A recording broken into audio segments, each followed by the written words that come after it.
Jetpur national highway છે ત્યાં અત્યારે શું સ્થિતિ છે? હજુ પણ જે છે ટ્રાફિક જામની સ્થિતિ જોવા મળી?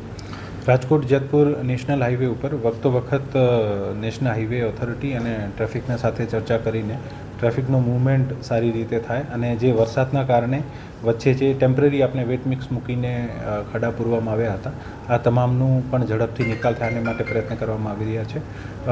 અત્યારે 57 જેવા લોકેશન જે છે આ હાઈવે ઉપર અમે આઈડેન્ટિફાઈ કર્યા છે અને નેશનલ હાઈવેને આ લિસ્ટ આપવામાં આવી છે.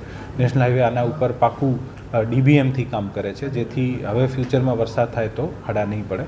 સાથે સાથે ટ્રાફિકના સંલગ્ન સાથે રહીને અને જે પણ ટ્રાફિક જામની પરિસ્થિતિ બને છે આને ઝડપથી દૂર કરી શકાય. નાનું મોટું જે ટ્રાફિક જામ અત્યારે કામ ચાલે છે આના કારણે પણ લાગતું હોય છે કારણ કે અત્યારે આપણે સાથે સાથે ખાડા પૂરવાની જે પાકા મટીરિયલથી ખાડા પૂરવાની કામગીરી છે આ પણ ચાલુ છે. સર કેટલા સમયમાં આ જે છે કામ પૂર્ણ થાય?